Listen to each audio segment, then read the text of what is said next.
Vidyabharati public ಶಾಲೆಗೆ ತಮ್ಮೆಲ್ಲರಿಗೂ ಪ್ರೀತಿಯ ಸ್ವಾಗತ.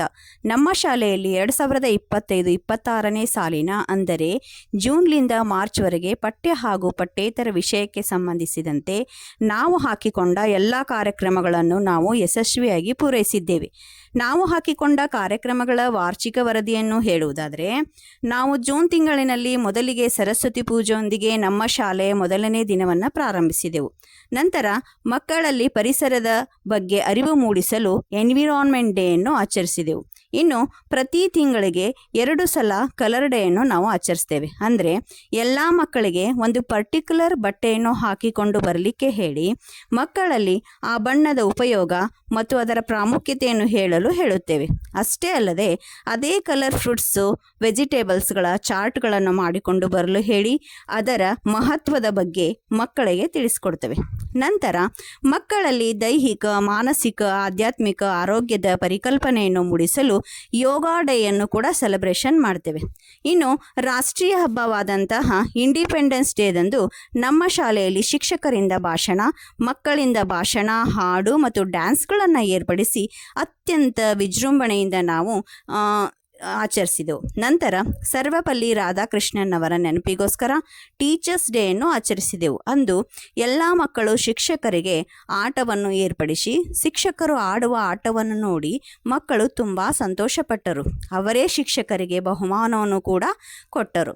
ಇನ್ನು ಕೃಷ್ಣ ಜನ್ಮಾಷ್ಟಮಿಯನ್ನು ಅತ್ಯಂತ ವಿಜೃಂಭಣೆಯಿಂದ ಆಚರಿಸಿದೆವು. ಎಲ್ಲ ಮಕ್ಕಳಿಗೆ ರಾಧಾಕೃಷ್ಣರ ಉಡುಗೆಯನ್ನು ಧರಿಸಿಕೊಂಡು ಬರಲು ಹೇಳಿ ಕೃಷ್ಣ ಜನ್ಮಾಷ್ಟಮಿಯ ಮಹತ್ವ ಮತ್ತು ಪ್ರಾಮುಖ್ಯತೆಯ ಬಗ್ಗೆ ಮಕ್ಕಳಿಗೆ ತಿಳಿಸಿ ಮಕ್ಕಳಿಂದ ಡ್ಯಾನ್ಸ್ಗಳನ್ನು ಕೂಡ ಮಾಡಿಸಿದೆವು.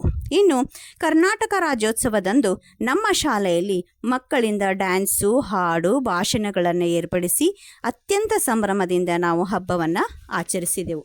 ಇನ್ನು ಎವ್ರಿ ಫ್ರೈಡೇ ನಮ್ಮ ಶಾಲೆಯಲ್ಲಿ ಕಲರ್ ಡ್ರೆಸ್ಸನ್ನು ಇಡ್ತೇವೆ ನಾವು ಎಲ್ಲ ಮಕ್ಕಳಿಗೂ. ಅವತ್ತು ಕಲರ್ ಡ್ರೆಸ್ ಎಲ್ಲರೂ ತಮಗೆ ಇಷ್ಟವಾದ ಕಲರ್ ಡ್ರೆಸ್ಸನ್ನು ಹಾಕಿಕೊಂಡು ಬರಲು ಹೇಳ್ತೇವೆ. ಇನ್ನು ಎವ್ರಿ ಸ್ಯಾಟರ್ಡೇ ನಮ್ಮ ಶಾಲೆಯಲ್ಲಿ ಪಠ್ಯೇತರ ಚಟುವಟಿಕೆಗಳನ್ನು ಮಾಡಿಸ್ತೇವೆ. ಅಂದರೆ ಪಠ್ಯೇತರ ಚಟುವಟಿಕೆ ಅಂದರೆ craft work, games, indoor games, outdoor games ಮುಂತಾದ ಆಟಗಳನ್ನು ನಾವು ಪ್ರತಿ ಶನಿವಾರಕ್ಕೊಮ್ಮೆ ಮಕ್ಕಳಿಂದ ಆಡಿಸ್ತೇವೆ. ಇನ್ನು ಪ್ರತಿ ತಿಂಗಳಿಗೆ 2 ಸಲ ಫುಡ್ ಡೇಯನ್ನು ಕೂಡ ನಾವು ಸೆಲೆಬ್ರೇಷನ್ ಮಾಡ್ತೇವೆ.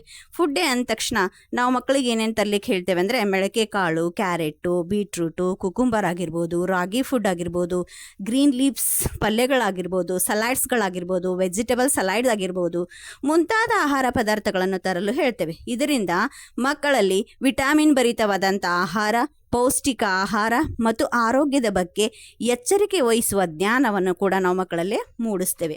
ನಂತರ ಮಂಡ್ಯ ಅವರು ಏರ್ಪಡಿಸಿದಂಥ ಡ್ರಾಯಿಂಗ್ ಕಾಂಪಿಟೇಷನಲ್ಲಿ ಎಲ್ಲ ಮಕ್ಕಳು ಪಾಲ್ಗೊಂಡು ವಿಜೇತರಾದ ಮಕ್ಕಳಿಗೆ ಮಂಡ್ಯದವರು ಸರ್ಟಿಫಿಕೇಟ್ಸು ಮತ್ತು ಮೆಡಲ್ಗಳನ್ನು ಕೂಡ ಮಕ್ಕಳಿಗೆ ನೀಡಲಾಯಿತು. ಇನ್ನು ಚಿಲ್ಡ್ರನ್ಸ್ ಡೇ ಸೆಲೆಬ್ರೇಷನ್ ಕೂಡ ಮಾಡಿದ್ವಿ. ನಮ್ಮ ಶಾಲೆಯಲ್ಲಿ ಮಕ್ಕಳಿಂದ ಡ್ಯಾನ್ಸು, ಹಾಡು, ಆಟಗಳನ್ನು ಏರ್ಪಡಿಸಿ ಅತ್ಯಂತ ಸಂಭ್ರಮದಿಂದ ನಾವು ಚಿಲ್ಡ್ರನ್ಸ್ ಡೇನ ಸೆಲೆಬ್ರೇಷನ್ ಮಾಡಿದ್ವಿ. ಇನ್ನು ಕನಕದಾಸ ಜಯಂತಿಯಂದು ಮಕ್ಕಳು ಮತ್ತು ಶಿಕ್ಷಕರು ಕನಕದಾಸರ ದೋಹೆಗಳನ್ನು ಹೇಳುವುದು, ಅವರ ಜೀವನ ಚರಿತ್ರೆಯ ಬಗ್ಗೆ ಪರಿಚಯ ಮಾಡಿಕೊಡುವುದು ಮುಂತಾದವುಗಳ ಮುಖಾಂತರ ನಾವು ಕನಕದಾಸರ ಪರಿಚಯವನ್ನು ಮಾಡಿ ಅತ್ಯಂತ ವಿಜೃಂಭಣೆಯಿಂದ ಕನಕದಾಸ ಜಯಂತಿಯನ್ನು ಕೂಡ ಆಚರಿಸಿದೆವು. ಇನ್ನು ರಾಷ್ಟ್ರೀಯ ಹಬ್ಬವಾದಂಥ ರಿಪಬ್ಲಿಕ್ ಡೇಯನ್ನು ಕೂಡ ನಮ್ಮ ಶಾಲೆಯಲ್ಲಿ ಅತ್ಯಂತ ವಿಜೃಂಭಣೆಯಿಂದ ಆಚರಿಸಿದೆವು. ಇನ್ನು ಕೆಲವು ಡ್ರಾಯಿಂಗ್ ಕಾಂಪಿಟೇಷನ್ ಕೂಡ ನಮ್ಮ ಶಾಲೆಯಲ್ಲಿ ನಾವು ಏರ್ಪಡಿಸಿದ್ವಿ. ಅಂದರೆ LKG UKG ಮಕ್ಕಳಿಗೆ ಕಲರ್ದ ಆಬ್ಜೆಕ್ಟ್ ಮಾಡಲಿಕ್ಕೆ ಕೊಡ್ತಿದ್ವಿ. ಮತ್ತು 1 to 4th ಮಕ್ಕಳಿಗೆ ಫ್ರೀ ಹ್ಯಾಂಡ್ ಡ್ರಾಯಿಂಗ್ ಕಾಂಪಿಟೇಷನ್ ಕೂಡ. ಇನ್ನು 5th to 7th ಮಕ್ಕಳಿಗೆ ಕ್ರಾಫ್ಟ್ ಮತ್ತು ಆರ್ಟ್ ಕಾಂಪಿಟೇಷನ್ ಕೂಡ ನಮ್ಮ ಶಾಲೆಯಲ್ಲಿ ಏರ್ಪಡಿಸಿದ್ವಿ. ಇನ್ನು ಮತ್ತು ಕೆಲವು ಕಾಂಪಿಟೇಷನ್ಸ್ಗಳನ್ನು ಕೂಡ ಮಾಡ್ತೀವಿ. ಯಾವ್ಯಾವಂದರೆ ಪೋಯಮ್ ಕಾಂಪಿಟೇಷನ್ ಆಗಿರ್ಬೋದು, ಟೇಬಲ್ ಕಾಂಪಿಟೇಷನ್ ಆಗಿರ್ಬೋದು, ಡಿಕ್ಟೇಷನ್ ವರ್ಡ್ಸ್ ಕಾಂಪಿಟೇಷನ್ ಆಗಿರ್ಬೋದು. ಮತ್ತು ಅದಲ್ಲದೆ ನಮ್ಮ ಶಾಲೆಯಲ್ಲಿ ಸ್ಪೋರ್ಟ್ಸ್ ಡೇಯನ್ನು ಕೂಡ ನಾವು ಮಾಡಿದ್ವಿ. ಮತ್ತು ಮಾರ್ಚ್ ತಿಂಗಳಲ್ಲಿ ನಾವು ಚಾರ್ಟ್ ಎಕ್ಸಿಬಿಷನ್ ಕೂಡ ಮಾಡ್ತೇವೆ. ಅಂದರೆ ಮಕ್ಕಳಿಂದ ಚಾರ್ಟ್ ಮಾಡಲಿಕ್ಕೆ ಹೇಳ್ಕೊಂಬಂದು ಅದನ್ನು ಕೂಡ ಎಕ್ಸಿಬಿಷನ್ ಕೂಡ ನಮ್ಮ ಶಾಲೆಯಲ್ಲಿ ಏರ್ಪಡಿಸ್ತೇವೆ. ಇದರಿಂದ ಏನಾಗುತ್ತೆ, ಮಕ್ಕಳಲ್ಲಿ ವಿಭಿನ್ನ ಕೌಶಲ್ಯಗಳ ಪ್ರದರ್ಶನವನ್ನು ಕೂಡ ನಾವು ಏರ್ಪಾಡು ಮಾಡಿದಾಗೆ ಆಗುತ್ತೆ. ಒಟ್ಟಾರೆಯಾಗಿ ಹೇಳಬೇಕಂತಂದರೆ ನಾವು ಹಾಕಿಕೊಂಡ ವಾರ್ಷಿಕ ಕಾರ್ಯಕ್ರಮಗಳನ್ನು ನಾವು ಯಶಸ್ವಿಯಾಗಿ ಮುಗಿಸಿದ್ದೇವೆ. ಇನ್ನು ಕೊನೆಯದಾಗಿ ಹೇಳಬೇಕಂತಂದರೆ ನಮ್ಮ ಶಾಲೆ 2026-27ನೇ ಸಾಲಿನ ಅಡ್ಮಿಷನ್ ಕೂಡ ನಾವು ಸ್ಟಾರ್ಟ್ ಮಾಡಿದ್ದೇವೆ. ಎಲ್ಲ ಪಾಲಕರು ತಮ್ಮ ಮಗುವಿನ ಉತ್ತಮ ಭವಿಷ್ಯಕ್ಕಾಗಿ, ಉತ್ತಮ ಶಿಕ್ಷಣಕ್ಕಾಗಿ ನಮ್ಮ ವಿದ್ಯಾಭಾರತಿ ಪಬ್ಲಿಕ್ ಶಾಲೆಯನ್ನು ಆಯ್ಕೆ ಮಾಡಿಕೊಳ್ಳಬೇಕೆಂದು ತಮ್ಮೆಲ್ಲರಿನಲ್ಲಿ ನಾನು ವಿನಂತಿಸಿಕೊಳ್ಳುತ್ತೇನೆ. ನಮಸ್ಕಾರ.